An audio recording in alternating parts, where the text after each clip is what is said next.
Hello dear students, welcome to you Pragya Academy online classes Gangapur city, and I am Dr. DL Kumar, biology faculty. Now today we discuss function and biogenesis of mitochondria.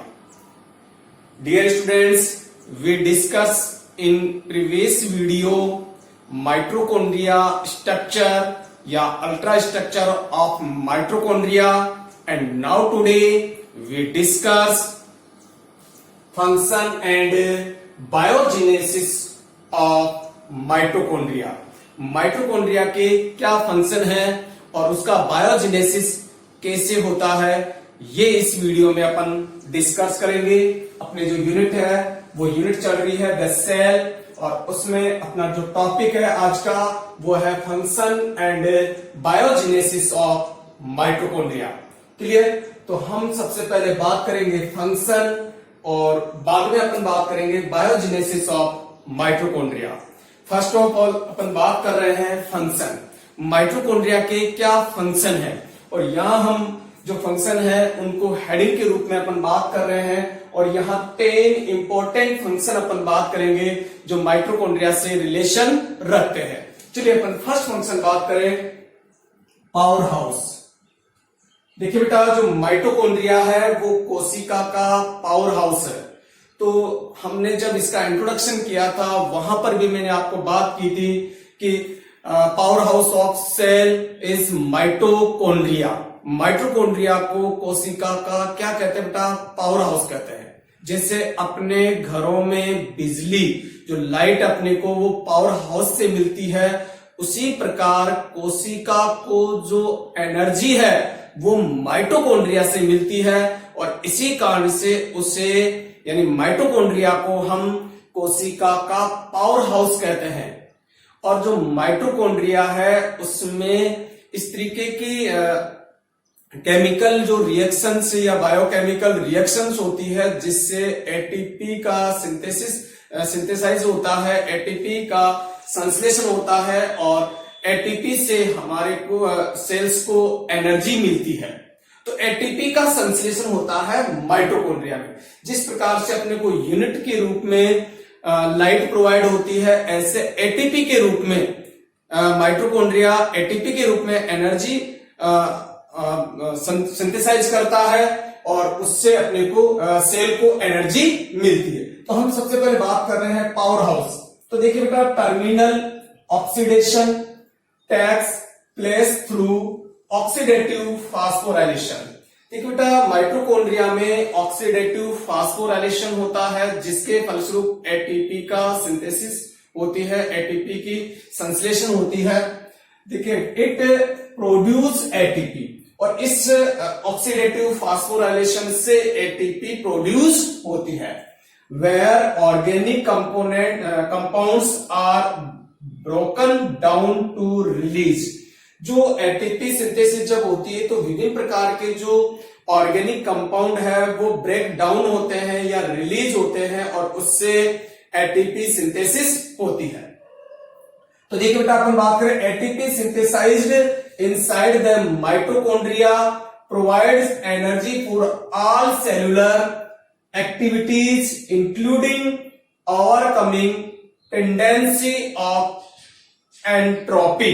तो देखिए बेटा, oxidative phosphorylation की जो mechanism होती है उसमें विभिन्न प्रकार के जो ऑर्गेनिक मटेरियल है उन ऑर्गेनिक मटेरियल का ब्रेक डाउन होता है और एटीपी सिंथेसाइज्ड होती है. और ये एटीपी जो सिंथेसाइज हो रही है इससे सेलुलर की जो सेल है, सेलुलर की विभिन्न जो एक्टिविटीज है वो क्या होती है? कंप्लीट होती है.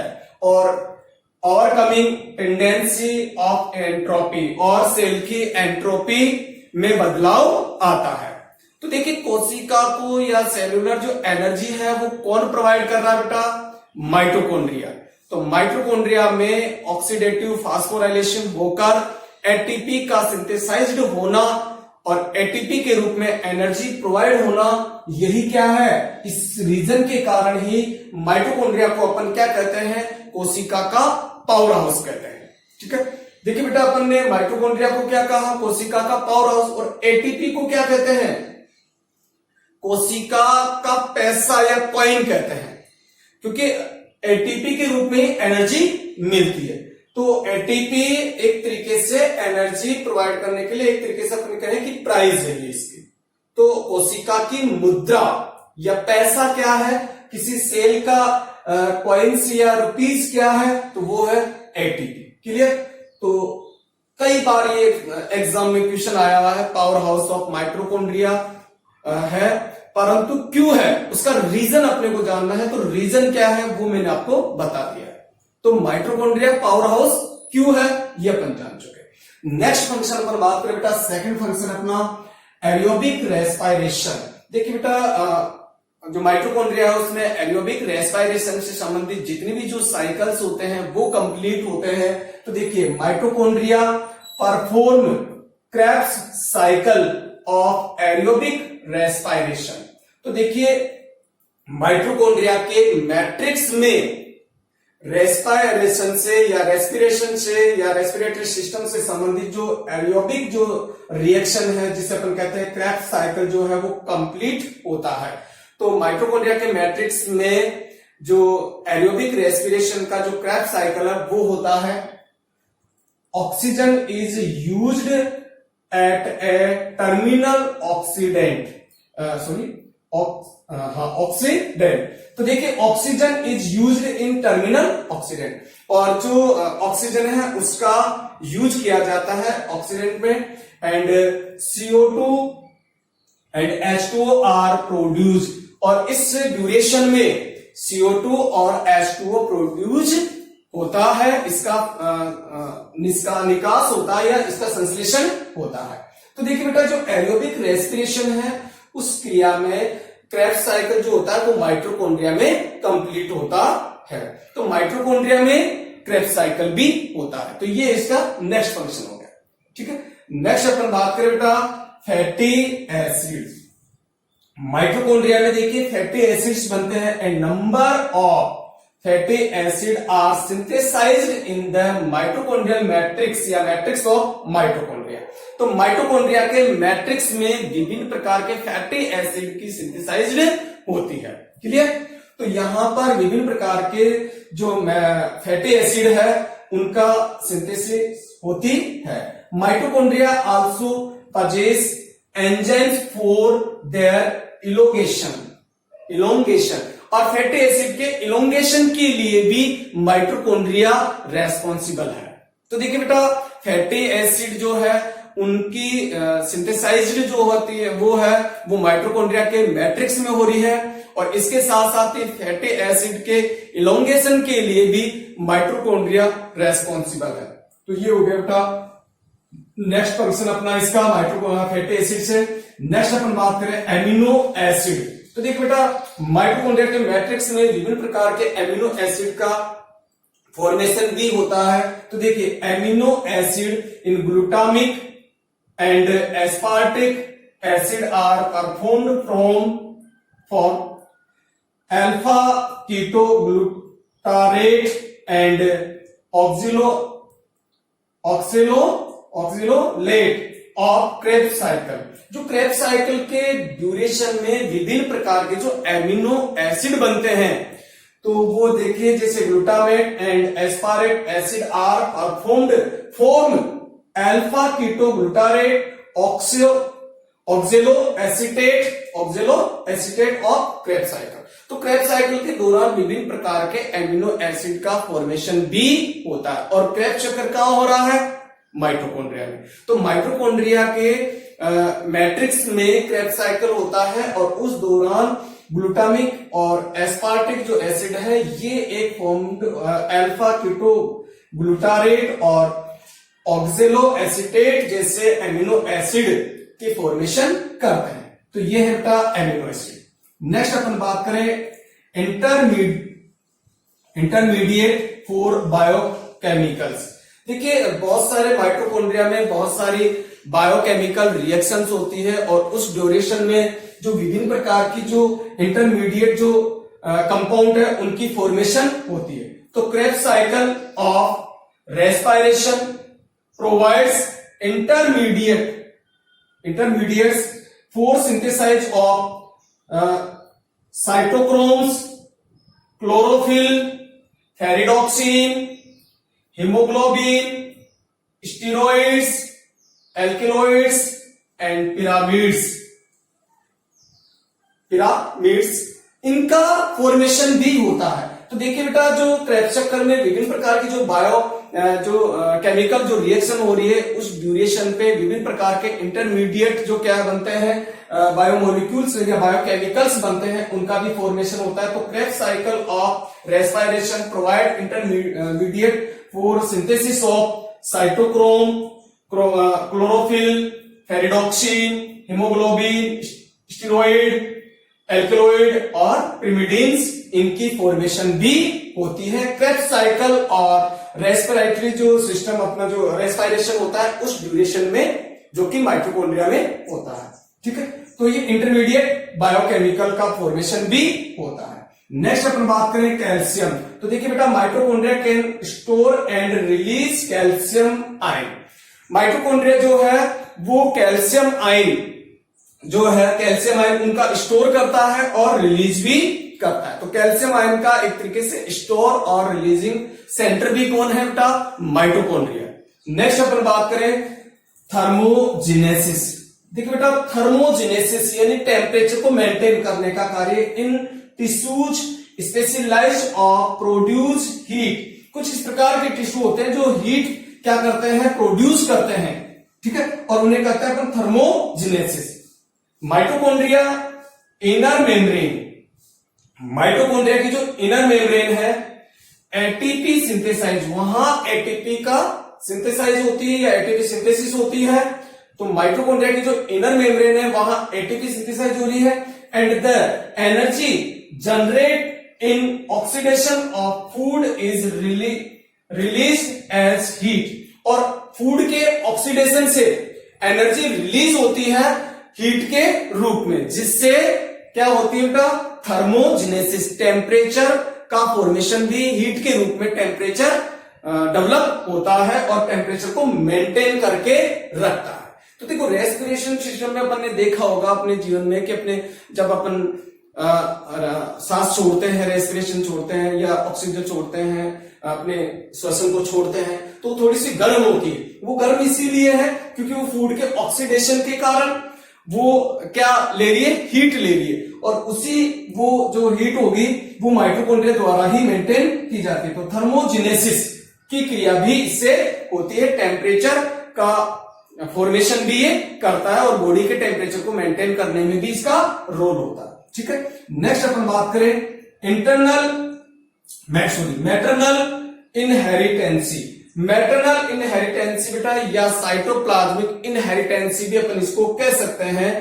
तो मैटरनल इनहेरिटेंसी या साइटोप्लाज्मिक इनहेरिटेंसी क्या है? देखिए, आपको अच्छी तरह पता है कि माइटोकॉन्ड्रिया में सेल्फ डीएनए यानी माइटोकॉन्ड्रियल डीएनए प्रेजेंट होता है, और माइटोकॉन्ड्रियल डीएनए के द्वारा रेप्लिकेशन, इसके अलावा ट्रांसक्रिप्शन जैसी मैकेनिज्म भी वहां पर होती है, और लगभग 30 टाइप के विभिन्न प्रकार के एंजाइम्स का फॉर्मेशन भी वहां होता है।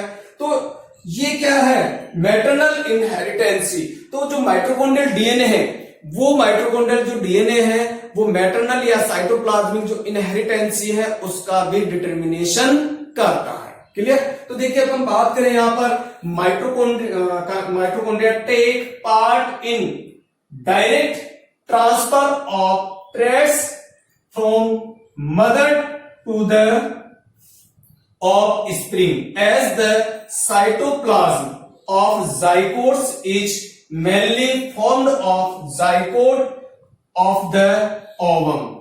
तो देखिए बेटा, जो माइटोकॉन्ड्रियल डीएनए है वो डायरेक्ट जो है विभिन्न प्रकार के जो ट्रेट्स है या जो सिम्टम्स है या कुछ विशेष प्रकार के जो लक्षण है उनको डायरेक्ट मदर से किसमें ट्रांसफर करता है? ऑफ स्प्रिंग में।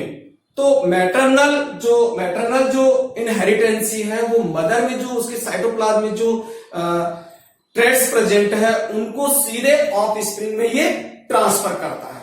जो न्यूक्लियर डीएनए उससे सेपरेट, उससे अलग, तो इसे अपन क्या कहते हैं बेटा, साइटोप्लाज्मिक इनहेरिटेंसी भी कहते हैं। और इस तरीके की इनहेरिटेंसी जो घोंगे होते हैं, स्नेल होते हैं, या मोलस्क का जो फैमिली के जो एनिमल्स होते हैं, उनमें इस प्रकार की जो इनहेरिटेंसी है वो अपन देख सकते हैं। तो माइटोकॉन्ड्रिया का जो डीएनए है वो डायरेक्ट कुछ मैटरनल जो कैरेक्टरिस्टिक्स है उनको सीधे साइटोप्लाज्म के थ्रू जो ऑफ स्प्रिंग डेवलप हो रही है उसमें ट्रांसफर करता है, तो उन्हें अपन क्या कहते हैं, मैटरनल इनहेरिटेंसी। नेक्स्ट फंक्शन अपन बात करें तो वो है बेटा विटेलोजेनेसिस। विटेलोजेनेसिस या वाइटेलोजेनेसिस, देखिए बेटा, mitochondria help in York formation during the development of ovum. Ovum development के ड्यूरेशन पे यॉर्क का फॉर्मेशन भी माइटोकॉन्ड्रिया के द्वारा किया जाता है, और यॉर्क के फॉर्मेशन को अपन विटेलोजेनेसिस कहते हैं। तो विटेलोजेनेसिस की जो क्रिया है वो भी माइटोकॉन्ड्रिया करता है। तो माइटोकॉन्ड्रिया के द्वारा यॉर्क फॉर्मेशन किया जाता है during of ovum formation. Ovum के फॉर्मेशन के ड्यूरेशन में जो यॉर्क है उसका फॉर्मेशन किया जाता है, और इसी को अपन कहते हैं विटेलोजेनेसिस। नेक्स्ट फंक्शन है अपने स्पाइरल सीथ। देखिए बेटा, स्पर्म जो होता है, मैंने पहले भी क्लियर कहा था कि बताया था कि जो ह्यूमन स्पर्म होता है उसमें हेड पार्ट है, मिडिल पार्ट है एंड टेल पार्ट है। 3 पार्ट होते हैं उसमें। हेड पर एक्रोसोम प्रेजेंट होता है, तो उसमें जो मिडिल पार्ट है, उस मिडिल पार्ट में सारे के सारे जितने भी जो माइटोकॉन्ड्रिया होते हैं स्पर्म में, वो सारे के सारे एक साथ अटैच होकर एक रिबन लाइक स्ट्रक्चर बना लेते हैं जिसे निबेन कर्ण कहते हैं। क्या कहते हैं? निबेन कर्ण। तो निबेन कर्ण का फॉर्मेशन भी जिसे अपन स्पाइरल सीथ। तो mitochondria help in formation of middle piece of the sperm during sperm maturation.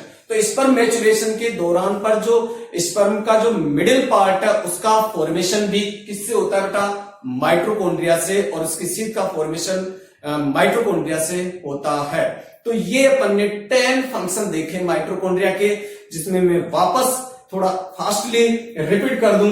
Mitochondria कोशिका का क्या है बेटा? सेल का पावर हाउस है, क्योंकि ये एटीपी सिंथेसाइज करके सेल्यूलर एक्टिविटीज के लिए आवश्यक जो रिक्वायरमेंट एनर्जी है वो प्रोवाइड करता है। नेक्स्ट क्वेश्चन अपन बात करें कि जो माइटोकॉन्ड्रिया है उसमें एरोबिक जो रेस्पिरेशन की जो क्रेब्स साइकिल है वो कंप्लीट होती है।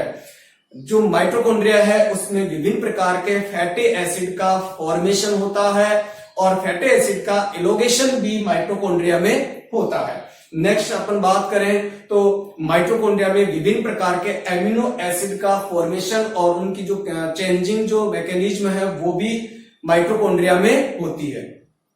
एक जो एमिनो एसिड है उससे दूसरे जो एमिनो एसिड की जो फॉर्म में जो चेंजिंग होती है वो भी माइटोकॉन्ड्रिया के मैट्रिक्स में ही होती है। नेक्स्ट अपन बात करें मीडिएट्स ऑफ बायोकेमिकल्स। तो देखिए बेटा, माइटोकॉन्ड्रिया में जो क्रेब्स साइकिल होता है, या जो रेस्पिरेशन होता है, या ऑक्सीडेटिव जो फॉस्फोराइलेशन होता है, उस ड्यूरेशन पर विभिन्न प्रकार के इंटरमीडिएट जो मॉलिक्यूल्स है, बायोकेमिकल्स है, उनकी भी फॉर्मेशन होती है। और उनमें अपन बात करें तो cytochrome, chlorophyll, ferredoxin, haemoglobin, steroid, alkaloids और पिरीमिड्स जो है उनका फॉर्मेशन होता है। देखिए, ये हो गए अपने इंटरमीडिएट बायोकेमिकल्स। इसके अलावा कैल्शियम की अपन नेक्स्ट फंक्शन बात करें तो mitochondria can store calcium ion and release calcium ion. तो देखिए, जो माइटोकॉन्ड्रिया है उसके मैट्रिक्स में जो है वो कैल्शियम आयन स्टोर कर सकता है और रिलीज भी कर सकता है। नेक्स्ट फंक्शन में अपन बात करें तो थर्मोजेनेसिस। देखिए बेटा, माइटोकॉन्ड्रिया जो है थर्मोजेनेसिस की मैकेनिज्म भी करता है, क्योंकि एटीपी का फॉर्मेशन होता है, और एटीपी में की जब ब्रेकिंग होती है तो हीट के रूप में एनर्जी रिमूव होती है, जिससे ये थर्मोजेनेसिस के या टेम्परेचर है उसको मेंटेन करने में भी हेल्प करता है। मैटरनल इनहेरिटेंसी।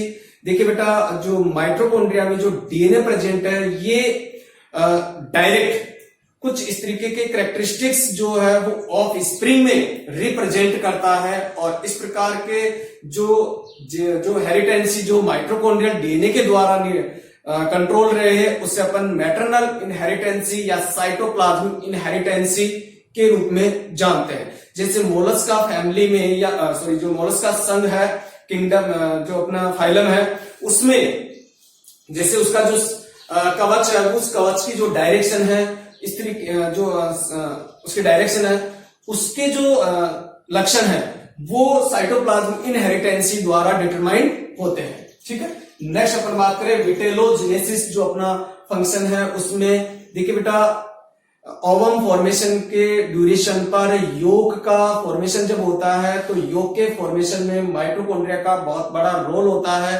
तो योग फॉर्मेशन में माइटोकॉन्ड्रिया जो है वो जिम्मेदार होता है। नेक्स्ट अपन बात करें स्पाइरल सी जो स्पर्म होते हैं, ह्यूमन स्पर्म, उसके जो मिडिल पार्ट है उसका जो फॉर्मेशन है वो भी माइटोकॉन्ड्रिया के द्वारा ही होता है। तो ये अपन ने 10 इंपॉर्टेंट फंक्शन जो माइटोकॉन्ड्रिया के थे वो अपन ने बात कर ली। अब अपन सेकंड टॉपिक अपना बायोजेनेसिस ऑफ माइटोकॉन्ड्रिया। माइटोकॉन्ड्रिया की बायोजेनेसिस किस तरीके से या ये इसका जन्म किस तरीके से हुआ, ये इस दुनिया में कैसे आया, माइटोकॉन्ड्रिया कैसे आया इस दुनिया में। शुरुआत की बात अपन जब ये सबसे पहले कोशिका में, जिसे अपन कहें कि यूकेरियोट कोशिका में ये प्रेजेंट है, तो वो कहां से डेवलप हुआ, कहां से आया, वो अपन देख रहे हैं। तो biogenesis of mitochondria, several theory. जो माइटोकॉन्ड्रिया की जो बायोजेनेसिस है इसके लिए बहुत सारी थ्योरीज दी गई है, उनमें कौन कौन सी थ्योरीज है वो अपन यहां बात करेंगे। तो सबसे पहले अपन बात करें origin from other cell organelles, यानी अदर सेल ऑर्गेनेलीज से माइटोकॉन्ड्रिया का फॉर्मेशन होना। ये एक सबसे बड़ी जो थ्योरी सिद्धांत है, ये रॉबर्टसन द्वारा दी गई है और इसमें इन्होंने कहा कि प्लाज्मा मेम्ब्रेन के फोल्डिंग से माइटोकॉन्ड्रिया का फॉर्मेशन होता है। तो जो रॉबर्टसन है उन्होंने ये कहा कि प्लाज्मा मेम्ब्रेन जिस तरीके से प्रोकैरियोट सेल में मेसोसोम का फॉर्मेशन करती है फोल्डिंग होकर, उसी प्रकार यूकैरियोटिक कोशिका में भी प्लाज्मा मेम्ब्रेन फोल्डेड होकर और ट्यूबुलर बनकर माइटोकॉन्ड्रिया का फॉर्मेशन या बायोजेनेसिस किया है। देखिए अपन इसको किस तरीके से समझ सकते हैं। जैसे मान लीजिए ये प्लाज्मा मेम्ब्रेन है, इस प्लाज्मा मेम्ब्रेन की फोल्डिंग से इस तरीके से ये फोल्ड हुई और इस प्लाज्मा मेम्ब्रेन की फोल्डिंग से ही माइटोकॉन्ड्रिया का फॉर्मेशन हुआ है। ये मानना है किसका मानना है बेटा, ये रॉबर्टसन का मानना है। तो प्लाज्मा मेम्ब्रेन फोल्ड होकर और ट्यूबुलर होकर माइटोकॉन्ड्रिया का फॉर्मेशन किया है, पहली थ्योरी है। नेक्स्ट अपन बात करें बेडे और बेल ने ये कहा कि एंडोप्लाज्मिक रेटिकुलम, गोल्जी बॉडी और न्यूक्लियस की जो मेम्ब्रेन है इनके द्वारा माइटोकॉन्ड्रिया का फॉर्मेशन हुआ है। तो एंडोप्लाज्मिक रेटिकुलम की जो सिस्टर्नी है उनसे, गोल्जी बॉडी की जो सिस्टर्नी है उनसे, या न्यूक्लियस में जो मेम्ब्रेन है उनके माध्यम से माइटोकॉन्ड्रिया का फॉर्मेशन या बायोजेनेसिस हुई है। ये मानना है बेडे और बेल के अनुसार। ठीक है, तो ये थी बेटा origin from other cell organelles. Other cell organelles से माइटोकॉन्ड्रिया की बायोजेनेसिस क्लियर। तो प्लाज्मा मेम्ब्रेन हो गई, इसी तरीके से तो प्लाज्मा मेम्ब्रेन की फोल्डिंग से और ट्यूबुलर बनने से माइटोकॉन्ड्रिया का फॉर्मेशन हुआ। ये किसका मत है, रॉबर्टसन का। दूसरा बेडे और बेल ने ये कहा कि जो एंडोप्लाज्मिक रेटिकुलम है और जो गोल्जी बॉडी है, इसके अलावा जो न्यूक्लियस की मेम्ब्रेन है या उसके जो पार्ट्स है उनके द्वारा माइटोकॉन्ड्रिया का फॉर्मेशन हुआ है। ये किसका मानना है, बेडे और बेल का। नेक्स्ट अपनी जो थ्योरीज है वो है प्रोमाइटोकॉन्ड्रिया। प्रोमाइटोकॉन्ड्रिया जो सिद्धांत है बेटा, इसके अपन बात करें कि आरंभ में प्लाज्मा मेम्ब्रेन से एक छोटी सी, ये जैसे प्लाज्मा मेम्ब्रेन या कोई भी एक इकाई थी, छोटी सी एक इकाई थी और ये डबल मेम्ब्रेन थी। तो प्लाज्मा मेम्ब्रेन का हो सकता है या न्यूक्लियर मेम्ब्रेन का, या जो अपन कहें कि एंडोप्लाज्मिक रेटिकुलम से एक डिस्क लाइक स्ट्रक्चर बन जाती है और इस डिस्क लाइक स्ट्रक्चर को प्रोमाइटोकॉन्ड्रिया कहा। तो ये प्रोमाइटोकॉन्ड्रिया बन गया। धीरे धीरे ये प्रोमाइटोकॉन्ड्रिया इंक्रीज हुआ ग्रोथ हुआ और इसमें क्रिस्टी की फॉर्मेशन हो गया। इस तरीके से क्रिस्टी बन गई इसमें, इस प्रकार से। तो क्रिस्टी का फॉर्मेशन होकर माइटोकॉन्ड्रिया का निर्माण हो गया। तो देखिए बेटा, जो प्रो माइटोकॉन्ड्रियल जो थ्योरीज अगर अपन बात करें तो जो यूकेरियोटिक जो सेल है उसमें प्लाज्मा मेम्ब्रेन से या एंडोप्लाज्मिक रेटिकुलम से या न्यूक्लियस से एक प्रो माइटोकॉन्ड्रिया इकाई का डेवलपमेंट हुआ और प्रो माइटोकॉन्ड्रियल यूनिट में क्रिस्टी का फॉर्मेशन हुआ, उसमें ट्यूबल्स बन गए, उसकी फोल्डिंग हो गई, किसकी, इनर वॉल की, इनर मेम्ब्रेन की, और उससे क्रिस्टी का फॉर्मेशन हो गया और माइटोकॉन्ड्रिया का बायोजेनेसिस हो गया। यह है प्रो माइटोकॉन्ड्रियल थ्योरीज। नेक्स्ट अपन थर्ड थ्योरीज बात करें, from pre existing mitochondria. From pre existing mitochondria, देखिए बेटा, अपन ने बात की थी रुडोल्फ विर्चो के सिद्धांत की, और रुडोल्फ विर्चो ने ये कहा था कि जो सेल है उसका जो उद्भव है वो प्री एग्जिस्टिंग सेल से होता है। तो न्यू सेल का फॉर्मेशन प्री एग्जिस्टिंग सेल के सेल डिवीजन से न्यू सेल का फॉर्मेशन होता है। यहां पर भी वही है, जो पूर्व में माइटोकॉन्ड्रिया थे उस प्री एग्जिस्टिंग माइटोकॉन्ड्रिया से ही न्यू माइटोकॉन्ड्रिया का फॉर्मेशन हुआ है। तो इनके लिए उन्होंने बहुत सारे सिद्धांत दिए, जैसे डिवीजन बाय सेप्टम फॉर्मेशन। तो देखिए बेटा, पहले से जो माइटोकॉन्ड्रिया था उससे ही नए माइटोकॉन्ड्रिया का फॉर्मेशन हुआ है। तो अपन इसको समझे जैसे ये माइटोकॉन्ड्रिया है और इससे न्यू माइटोकॉन्ड्रिया का फॉर्मेशन कैसे हुआ है। तो अपन पहले बात करें डिवीजन बाय सेप्टम फॉर्मेशन। तो बेटा देखिए, यहां पर एक सेप्टा का फॉर्मेशन हो गया, इस तरीके से एक सेप्टा बन गया, ये सेप्टा बन गया, ये सेप्टा बन गया इस तरीके से, और दो क्या बन गए बेटा, यहां पर दो माइटोकॉन्ड्रिया बन गए।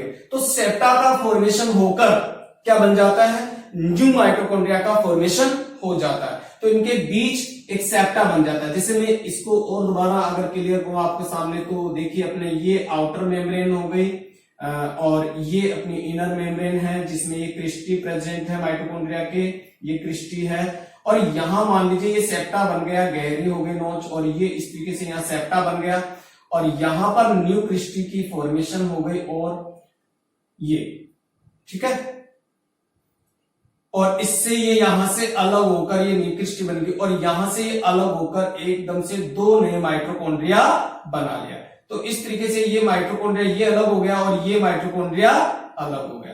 तो इस तरीके से न्यू माइटोकॉन्ड्रिया यानी सेप्टा, यानी जो प्री एग्जिस्टिंग जो माइटोकॉन्ड्रिया है उसके बीच एक सेप्टम का फॉर्मेशन, एक सेप्टा का फॉर्मेशन हो गया और उससे टू माइटोकॉन्ड्रिया का फॉर्मेशन हो गया। यह है फ्रॉम प्री एग्जिस्टिंग माइटोकॉन्ड्रिया, पहले से। दूसरा जो मेथड है इसमें division due to constriction, division due to construction. देखिए बेटा, दूसरा जो रीजन है उसमें क्या बन गई, यहां पर एक कंस्ट्रक्शन का फॉर्मेशन हो गया। तो देखिए अपन बात करें, ये माइटोकॉन्ड्रिया है और इसमें क्या बन गई, यहां पर ये क्रिस्टी है, ये क्रिस्टी हो गई और इसमें क्या डेवलप हो गई, कंस्ट्रक्शन डेवलप हो गई। तो देखिए कंस्ट्रक्शन किस तरीके से, यहां पर इस तरीके से यहां पर एक क्या बन गया, नोच बन गई, यहां पर एक जिसे अपन नैरो नोच कह सकते हैं, इस तरीके से यहां पर ये संकुंचन हो गया, इसमें संकुंचन अपन इसे कहते हैं, इस तरीके से संकुंचन हो गया और धीरे धीरे संकुंचन इतना गहरा होता गया या कंस्ट्रक्शन हो गया जिससे ये दो अलग सेपरेट हो गए। कैसे हो गए, देखिए अपन नेक्स्ट बात करें तो इस तरीके से ये कंस्ट्रक्शन हो गया और ये यहां पर भी ये कंस्ट्रक्शन हो गया और ये माइटोकॉन्ड्रिया बन गए। ये इस तरीके से यहां पर क्या होता जा रहा है, ये क्रिस्टी हो गई, ये इसकी, और ये क्रिस्टी यहां पर भी अपन कहें कि ये क्रिस्टी बन गई, नहीं ये। तो इस तरीके से ये क्या होता जा रहा है, यहां पर जो है एक गहरी नोच बनती जा रही है और उसके बाद में ये दोनों क्या हो गए, सेपरेट। तो तीसरी स्टेज अगर अपन बात करें तो यहां पर क्या हो जाएगा, ये और गहरी हो गई और दो नए माइटोकॉन्ड्रिया बन गया। तो डिवीजन ड्यू टू कंस्ट्रक्शन और माइटोकॉन्ड्रिया का फॉर्मेशन हो गया। तो पहला जो टाइप था वो था सेप्टम, सेकंड जो है वो है कंस्ट्रक्शन। और अगले नेक्स्ट अपन बात करें, लक एंड क्लाउडे ने लक और क्लाउडे ने जो माइटोकॉन्ड्रिया जो फॉर्मेशन बताई वो बताई बाई बडिंग के द्वारा। तो देखिए बेटा, माइटोकॉन्ड्रिया में एक बड बन जाती है, जिस तरीके से अपन ने वेजिटेटिव रिप्रोडक्शन बात किया था उसी तरीके से। तो देखिए माइटोकॉन्ड्रिया, जैसे ये अपना माइटोकॉन्ड्रिया है और इस माइटोकॉन्ड्रिया में ये माइटोकॉन्ड्रिया हो गया,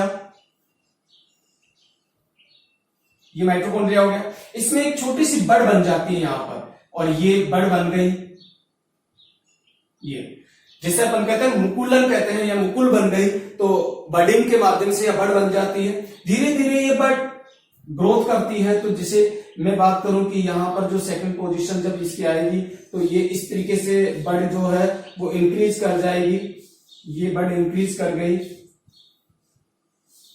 ये, और ये इसमें ये क्रिस्टी अपन डेवलप कर देंगे, इसमें क्रिस्टी बन गई। इसी तरीके से इसमें जो अपनी बन चल रही है, जो बडिंग जो चल रही है, बड जो चल रही है, ये अपनी जैसे यहां पर भी इस तरीके से इसमें क्या बन जाती है, क्रिस्टी बन जाती है, और ये क्रिस्टी बन गई। तो धीरे धीरे ये बड और अलग हो जाती है और इस बड़ी हो जाती है और बाद में इससे सेपरेट हो जाती है। तो देखिए लक एंड क्लाउडे के अनुसार एक जो प्री एग्जिस्टिंग जो माइटोकॉन्ड्रिया है उसमें एक बड का फॉर्मेशन होता है और धीरे धीरे बड जो है वो इंक्रीज होती है, और लास्ट में जब बड पूरी कंप्लीट डेवलप हो जाती है तो उसके पश्चात बड जो है वो जो पेरेंटल जो माइटोकॉन्ड्रिया है उससे सेपरेट हो जाती है और एक न्यू माइटोकॉन्ड्रिया का फॉर्मेशन हो जाता है। इसे अपन कहते हैं बाई बडिंग, ठीक है। तो बड के माध्यम से न्यू माइटोकॉन्ड्रिया का फॉर्मेशन होना। तो हमने देखा बेटा थ्योरी देखी फ्रॉम प्री एग्जिस्टिंग माइटोकॉन्ड्रिया। तो प्री एग्जिस्टिंग पहले से जो माइटोकॉन्ड्रिया है उसी से नया बन रहा है। तो डिवीजन, सेप्टम डिवीजन और कंस्ट्रक्शन डिवीजन और बडिंग के माध्यम से। लास्ट अपन जो अगली जो अपनी थ्योरीज है वो बात करें तो वो है बेटा एंडोसिम्बायोटिक ऑरिजन। एंडोसिम्बायोटिक ऑरिजन, इसे अपन सिम्बायोटिक थ्योरी भी कहते हैं। ठीक बेटा, ये सिम्बायोटिक जो थ्योरी है वो सागर नामक एक साइंटिस्ट थे, उनके द्वारा प्रपोज की गई है। तो कई बार एग्जाम में क्वेश्चन पूछता है सिम्बायोटिक थ्योरीज जो है वो किसके द्वारा दी गई है, तो वो है सागर। ठीक है, यहां पर अल्टमान एंड सागर का महत्वपूर्ण रोल रहा है इन दो वैज्ञानिकों का, और इन दो वैज्ञानिकों ने एंडोसिम्बायोटिक ओरिजिन, माइटोकॉन्ड्रिया की एंडोसिम्बायोटिक ओरिजिन या बायोजेनेसिस को बताया। अल्टमान और सागर के अनुसार माइटोकॉन्ड्रिया की जो बायोजेनेसिस है वो कैसी होती है बेटा, एंडोसिम्बायोटिक ओरिजिन होता है। देखो अपन समझे इसको, एंडोसिम्बायोटिक ओरिजिन है क्या चीज। देखो बेटा, सिम्बायोटिक मीन्स क्या है, सहजीवी, यानी एक साथ रहना। तो देखिए प्राचीन बहुत लंबे ऑलरेस्ट टाइमिंग पर प्रिमेटिव जो अपनी यूकेरियोटिक जो कोशिका थी, जिसे मान लीजिए ये अपन कहें यूकेरियोटिक कोशिका है, उसमें एक प्रोकैरियोट सेल अंदर एंटर कर गई। ये प्रोकैरियोट सेल है, ये अंदर एंटर कर गई और इसके साथ रहने लग गई, और धीरे धीरे ये प्रोकैरियोट सेल जो है वही माइटोकॉन्ड्रिया में कन्वर्ट हो गए। इसी को अपन क्या कहते हैं, एंडोसिम्बायोटिक ऑरिजिन। देखिए बेटा, अपन बात करें माइटोकॉन्ड्रिया के, हम अगर सिम्टम्स या कैरेक्टरिस्टिक्स देखें या इसकी प्रॉपर्टी देखें तो लगभग प्रोकैरियोट सेल के सिमिलर है या किसी भी बैक्टीरिया के सिमिलर है या नहीं। तो देखो डबल बाउंडेड मेम्ब्रेन है, वहां पर भी मेम्ब्रेन प्रेजेंट है। एक बात करें अपन तो इसमें राइबोसोम कौन से प्रकार के हैं, 70S, और जो बैक्टीरिया है या जो प्रोकैरियोट कोशिका है उसमें भी कौन से हैं, 70S। ठीक है, तो उससे सिमिलरिटी रख रखी है। डीएनए अगर अपन बात करें तो नेकेड रूप में है, आउट मतलब साइटोप्लाज्म में प्रेजेंट है, वहां पर भी जो डीएनए है या जो है वो साइटोप्लाज्म में प्रेजेंट है। तो जो माइटोकॉन्ड्रिया है वो किसके सिमिलर है, एक प्रोकैरियोट सेल के सिमिलर है।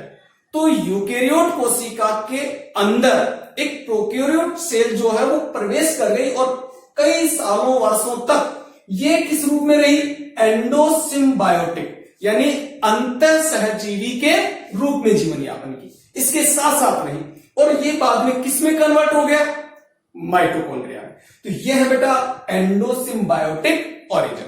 तो माइटोकॉन्ड्रिया की एंडोसिम्बायोटिक जो ओरिजिन है वो अल्टमान और सागर ने इसको जोड़ दिया था इस सिद्धांत के ऊपर, इस थ्योरी के ऊपर, और उन्होंने कहा कि जो माइटोकॉन्ड्रिया है वो सिमिलर द प्रोकैरियोट सेल के सिमिलर है माइटोकॉन्ड्रिया, और जो प्रोकैरियोट सेल है वो यूकेरियोट सेल के अंदर प्रवेश कर गई और कई वर्षों तक वो सिम्बायोटिक कंडीशन में या एंडोसिम्बायोटिक कंडीशन में रही, जिससे बाद में वो माइटोकॉन्ड्रिया में चेंज हो गई और माइटोकॉन्ड्रिया की ओरिजिन हुई। तो देखो यहां लिखा मैंने, mitochondria are similar to prokaryotic cell, prokaryotic cell के बिल्कुल सिमिलर है। ठीक है, तो इस प्रकार से माइटोकॉन्ड्रिया का बायोजेनेसिस हुआ। ठीक है, और लास्ट थ्योरी अपन बात करें सेमी ऑटोनॉमस ऑर्गेनेली। देखो बेटा, माइटोकॉन्ड्रिया और क्लोरोप्लास्ट जो है सेमी ऑटोनॉमस ऑर्गेनेलीज है। दोनों जो ऑर्गन है सेमी ऑटोनॉमस ऑर्गेनेलीज है, और माइटोकॉन्ड्रिया भी एक सेमी ऑटोनॉमस ऑर्गेनेलीज है, जिसमें हम बात करें कि सेमी ऑटोनॉमस ऑर्गेनेलीज किसे कहते हैं। सबसे पहले तो अपन ये बात करें तो देखिए बेटा, ऐसा ऑर्गन जो साइटोप्लाज्म के अंदर अपने सेल्फ का फॉर्मेशन कर सकता है, उसे अपन क्या कहते हैं बेटा, सेमी ऑटोनॉमस ऑर्गेनेलीज कहते हैं। ठीक है, तो साइटोप्लाज्म के अंदर अपने खुद का फॉर्मेशन कर रहा है। तो देखो बेटा, माइटोकॉन्ड्रियल डीएनए सिंथेसिस 30 टाइप के प्रोटीन्स। देखिए बेटा, माइटोकॉन्ड्रिया में सेमी ऑटोनॉमस प्रॉपर्टी, जो सेमी ऑटोनॉमस प्रॉपर्टी है वो क्यों है, वो अपन बात करें तो देखो, माइटोकॉन्ड्रिया में डीएनए है, आरएनए है, प्रोटीन है, एंजाइम है, और जो डीएनए है, माइटोकॉन्ड्रियल डीएनए, वो रेप्लिकेशन, ट्रांसक्रिप्शन जैसी मैकेनिज्म भी करता है। तो देखिए, माइटोकॉन्ड्रियल डीएनए जो है वो सिंथेसिस करता है 30 टाइप से या इससे भी अबव प्रकार के प्रोटीन का सिंथेसिस करता है। ठीक है, और cytoplasmic enzymes and other molecules of cell, इस कारण से माइटोकॉन्ड्रिया में विभिन्न प्रकार के जो साइटोप्लाज्मिक एंजाइम्स और other molecule of cell and synthesis of mitochondria during cell division. तो देखिए बेटा, सेल डिवीजन जो माइटोकॉन्ड्रिया है, उस माइटोकॉन्ड्रिया में जो है विभिन्न प्रकार के जो प्रोटीन है वो डीएनए, आरएनए, ये सारे कंपोनेंट प्रेजेंट है, जिससे कि ये जब साइटोप्लाज्म में होता है तो ये अपना सेल की फॉर्मेशन कर सकता है। और cytoplasmic enzyme and other molecules of cell वो भी प्रेजेंट है, और उस ड्यूरेशन पे synthesis of mitochondria during cell division. तो देखिए बेटा, सेल डिवीजन के समय, कोशिका विभाजन के समय जब माइटोसिस होता है, उस समय जब साइटोकाइनेसिस होती है, तो उस समय माइटोकॉन्ड्रिया द्वारा अपने सेल्फ का फॉर्मेशन भी किया जाता है, और उस गुण को ही हम क्या कहते हैं, सेमी ऑटोनॉमस ऑर्गेनेलीज। किंतु यदि अपन इसको साइटोप्लाज्म से बाहर निकाल दें, इसको रिमूव कर दें, तो उस कंडीशन में ये प्री एग्जिस्टिंग माइटोकॉन्ड्रिया से न्यू माइटोकॉन्ड्रिया का फॉर्मेशन नहीं कर सकता। क्योंकि ये साइटोप्लाज्म में ही क्यों करता है, क्योंकि इसके लिए जो न्यू माइटोकॉन्ड्रिया फॉर्मेशन के लिए आवश्यक जो एंजाइम्स है या जो मॉलिक्यूल्स है वो कौन प्रोवाइड करवाता है, साइटोप्लाज्म। तो साइटोप्लाज्म में जब माइटोकॉन्ड्रिया हो और सेल डिवीजन चल रहा हो तो न्यू माइटोकॉन्ड्रिया का फॉर्मेशन हो जाता है। तो देखिए बेटा, मैंने लिखा है यहां पर cytoplasmic enzymes and other molecules of cell, इनकी रिक्वायरमेंट है, और उस कंडीशन में माइटोकॉन्ड्रिया के क्या हो जाता है, फॉर्मेशन हो जाता है ड्यूरिंग सेल डिवीजन के दौरान। तो ये थी बेटा बायोजेनेसिस ऑफ माइटोकॉन्ड्रिया। तो माइटोकॉन्ड्रिया की बायोजेनेसिस कैसे हुई बेटा, origin from other cell organelles यानी प्लाज्मा मेम्ब्रेन से, गोल्जी बॉडी से, एंडोप्लाज्मिक रेटिकुलम से और न्यूक्लियस की मेम्ब्रेन से माइटोकॉन्ड्रिया का फॉर्मेशन हुआ है। पहली थ्योरी अपन बात करें, प्रो माइटोकॉन्ड्रियल सेल में कुछ प्रो माइटोकॉन्ड्रियल यूनिट्स प्रेजेंट होती है और धीरे धीरे उनसे माइटोकॉन्ड्रिया की ओरिजिन हुई है। थर्ड अगर थ्योरी अपन बात करें तो फ्रॉम प्री एग्जिस्टिंग माइटोकॉन्ड्रिया, जो पूर्व में जो माइटोकॉन्ड्रिया प्रेजेंट थे उनके डिवीजन से, सेप्टम डिवीजन से और कंस्ट्रक्शन डिवीजन से माइटोकॉन्ड्रिया का फॉर्मेशन हुआ है। कुछ जो साइंटिस्ट है उनके द्वारा बडिंग की क्रिया से माइटोकॉन्ड्रिया, जो प्री एग्जिस्टिंग माइटोकॉन्ड्रिया है उसमें बडिंग की क्रिया हुई है, जिससे न्यू माइटोकॉन्ड्रिया का फॉर्मेशन हुआ है। और जो सबसे एडवांस और जो वाइडल थ्योरीज है वो है एंडोसिम्बायोटिक ओरिजिन। इसके अनुसार ये मानना है कि जो माइटोकॉन्ड्रिया है वो प्रोकैरियोट सेल के सिमिलर है और प्रोकैरियोट सेल जो है वो यूकैरियोट सेल के अंदर चले गई और माइटोकॉन्ड्रिया में चेंज हो गई। यह है एंडोसिम्बायोटिक ओरिजिन।